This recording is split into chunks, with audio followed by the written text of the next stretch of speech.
जय श्री महाकाल शेतकरी मित्रांनो, सर्वप्रथम सर्व शेतकरी बांधवांना होळीच्या हार्दिक शुभेच्छा। शेतकरी मित्रांनो, आपण आलो आहोत वालखेडे गावात तुकाराम पाटील यांच्या शेतामध्ये। तर तुकाराम पाटील यांनी 4 डिसेंबरला टरबूज लागवड केली होती, बिया लागवड केली होती। तर काका जे आहेत, तर पहिले गोष्ट काका दिल्लीला CRPF मध्ये सब इन्स्पेक्टर आहेत, तिथं नोकरी करून शेती करतात काका। त्यांचं जे चिरंजीव आहेत जयेश पाटील, त्यांचाही मोठा हातभार या प्लॉटमध्ये, ते BSc ॲग्री आहेत। तर दोघांनी म्हणजे काकांनी नोकरी करून आणि जयेश भाऊंनी पूर्ण वेळ देऊन ही जी शेती पिकवलेली, टरबूज लावलेलं होतं। आज टरबूजला 86-87 दिवस आहे, टरबूजची हार्वेस्टिंग चालू झालेली आहे।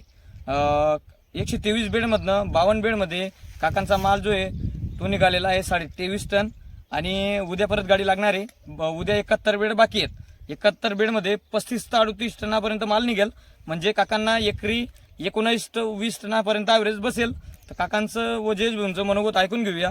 तर काका, जो तुम्ही 3 महिन्याचा प्रवास होता, जयेश भाऊ 3 महिन्याच्या प्रवासमध्ये तुम्हाला टरबूज पिकवताना काय वाटलं, तर ते तुम्ही शेतकरी बांधवांना सांगू शकता। म्हणजे आज मावशींचा पण हातभार या टरबुजामध्ये आहे। काकांचा ड्युटी सोडून, म्हणजे ड्युटीला 40 दिवसापासून काकांनी सुट्ट्या टाकलेल्या आहेत।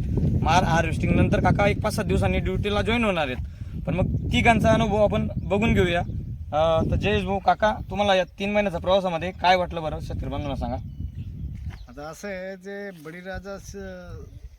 बळीराजाचे जे राहुल आहेत तुम्ही स्वतः, त्या अगोदर आम्हाला तुम्ही टरबुजाविषयी नॉलेज नव्हतं, तर रेड किंग व्हरायटी आम्हाला जी लावायला सांगितली, आणि रेड किंग जी व्हरायटी आहे ती मला वाटतं सगळ्यात बेस्ट आहे। 4, 5, 6, 7 7.5 किलोपर्यंत आमचं टरबूजचं वजन गेलेलं आहे। आणि यांच्या मार्गदर्शनाखाली जो प्लॉट बसवला यांनी, तो म्हणजे त्याला काही तोडच नाही आहे।